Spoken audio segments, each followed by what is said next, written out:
આજે આપણે એક બહુ જ મોટા અને મહત્વના વિષય પર વાત કરવાના છીએ. એ છે રાષ્ટ્રીય શિક્ષણ નીતિ 2020. અને હા, આ કોઈ નાનો સૂનો ફેરફાર નથી હો. આ તો સમજી લો કે 21મી સદીના ભારત માટે શિક્ષણનો આખો પાયો જ નવેસરથી ઘડાઈ રહ્યો છે. જરા વિચારો, આખા 34 વર્ષ પછી ભારતની શિક્ષણ વ્યવસ્થામાં આટલો મોટો બદલાવ આવી રહ્યો છે. છેલ્લીવાર આવો 1986માં થયું હતું. એટલે સમજી શકાય કે આ એક ખરેખર ઐતિહાસિક પળ છે, જે આવનારા દાયકાઓ માટે દેશની દિશા નક્કી કરશે. પણ આટલી બધી વાતો તો થઈ રહી છે કે બધું બદલાઈ જશે, બધું નવું આવશે. પણ આ બદલાવનો સાચો મતલબ શું છે? મતલબ, એક વિદ્યાર્થી તરીકે, એક શિક્ષક તરીકે આખરે બદલાવાનું શું છે? ચાલો આજે આને જ બરાબર સમજીએ. જુઓ, દુનિયા કેટલી ઝડપથી બદલાઈ રહી છે નહીં? ચારે બાજુ આર્ટિફિશિયલ ઇન્ટેલિજન્સ, બિગ ડેટા. આવી દુનિયામાં શું ખાલી ચોપડીઓ ગોખીને કામ ચાલશે? બિલકુલ નહીં. આ નવી નીતિ એ જ વાત સમજે છે. હવે ફોકસ ગોખવા પર નહીં, પણ સમસ્યાઓ કેવી રીતે ઉકેલવી, કંઈક નવું કેવી રીતે વિચારવું, એવા કૌશલ્યો શીખવવા પર છે. આ નવી નીતિમાં જે સૌથી મોટો અને કદાચ સૌથી પહેલો નજરે ચડતો ફેરફાર છે, એ છે આખું માળખું. આપણે બધા 10+2 સિસ્ટમ સાંભળીને મોટા થયા છીએ, બરાબર? વેલ, હવે એ ભૂતકાળ બની ગયું છે. હવે આવ્યું છે નવું માળખું, 5+3+3+4. તો ચાલો જોઈએ કે આ છે શું. તો આપણી પેલી જૂની 10+2 સિસ્ટમ હતી, એમાં ભણતર શરૂ થતું હતું ધોરણ 1થી, એટલે કે લગભગ 6 વર્ષની ઉંમરે. પણ હવે એવું નથી. આ નવી સિસ્ટમ તો બાળક 3 વર્ષનું થાય ત્યારથી જ તેને શિક્ષણના દાયરામાં લઈ આવે છે. આની પાછળ એક બહુ મોટું કારણ છે. બાળકના શરૂઆતના વર્ષોમાં તેના મગજનો વિકાસ સૌથી ઝડપી હોય છે, અને એ જ પાયાને મજબૂત કરવાનો આ પ્રયાસ છે. ચાલો, આ 5+3+3+4ને જરા તોડીને સમજીએ. પહેલો 5 છે પાયાનો તબક્કો, એટલે કે 3થી 8 વર્ષના બાળકો માટે. અહીં બધું જ રમતગમત અને પ્રવૃત્તિઓ દ્વારા જ શીખવવામાં આવશે. પછી આવે છે 3, એટલે કે પ્રારંભિક તબક્કો, જ્યાં ભાષા અને ગણિતનો પાયો પાક્કો કરાશે. ત્યાર પછીનો 3 છે મધ્યમ તબક્કો, જેમાં અલગ અલગ વિષયોનો પરિચય થશે. અને છેલ્લો 4 છે માધ્યમિક તબક્કો. અહીં વિદ્યાર્થીઓ પોતાની પસંદના વિષયોમાં ઊંડાણપૂર્વક ભણી શકશે.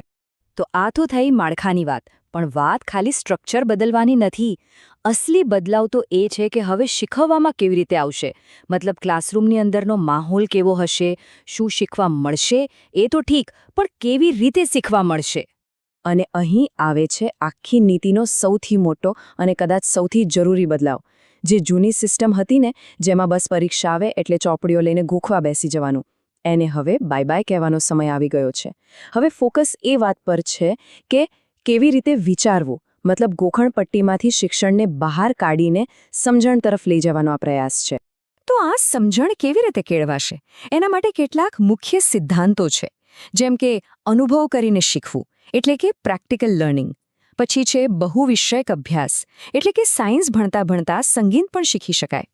વિદ્યાર્થીઓ પોતે સવાલો પૂછે અને જવાબો શોધે, એના પર ભાર મૂકાશે. અને હા, કળા અને રમતગમતને પણ એટલું જ મહત્વ મળશે.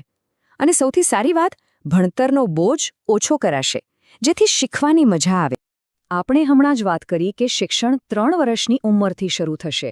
આ નીતિમાં આ બાબત પર બહુ જ ભાર મૂકવામાં આવ્યો છે, જેને કહેવાય છે early childhood care and education.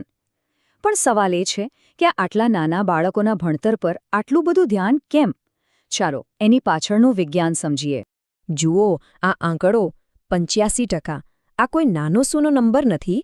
વૈજ્ઞાનિક રીતે સાબિત થયું છે કે બાળક 6 વર્ષનું થાય ને ત્યાં સુધીમાં એના મગજનો 85% વિકાસ થઈ ચૂક્યો હોય છે.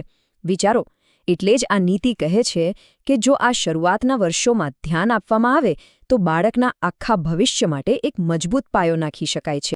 અને આ મજબૂત પાયાને હકીકતમાં બદલવા માટે, એકદમ જમીની સ્તર પર કામ કરવા માટે, આ નીતિ એક રાષ્ટ્રીય મિશનની પણ વાત કરે છે. આ મિશનનો એક જ ટાર્ગેટ છે. એ સુનિશ્ચિત કરવું કે દેશનું દરેક બાળક બરાબર વાંચી લખી શકે અને પાયાનું ગણિત સમજી શકે. અને આ મિશન ખાલી વાતો નથી કરતું. એની પાસે ચોક્કસ લક્ષ્યો છે. ટાર્ગેટ એકદમ ક્લિયર છે.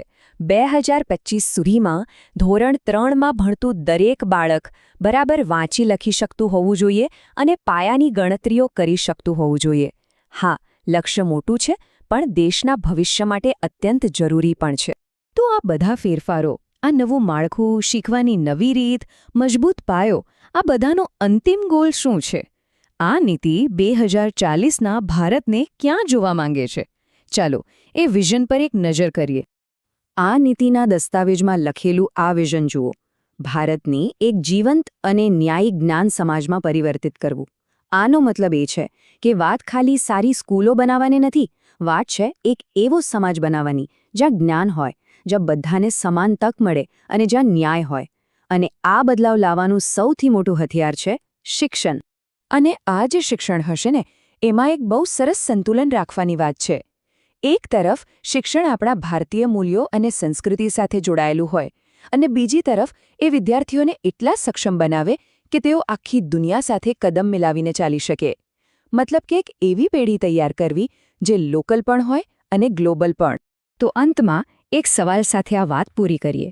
આ બધું જે આપણે જોયું, ગોખણપટ્ટીમાંથી મુક્તિ, કૌશલ્યો પર ભાર, સર્વાંગી વિકાસ, આ બધું આવનારી પેઢીને ભવિષ્ય માટે કેટલી તૈયાર કરી શકશે?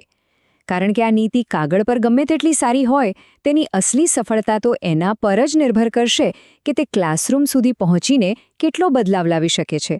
અને એનો જવાબ આપણને આવનારો સમય જ આપશે.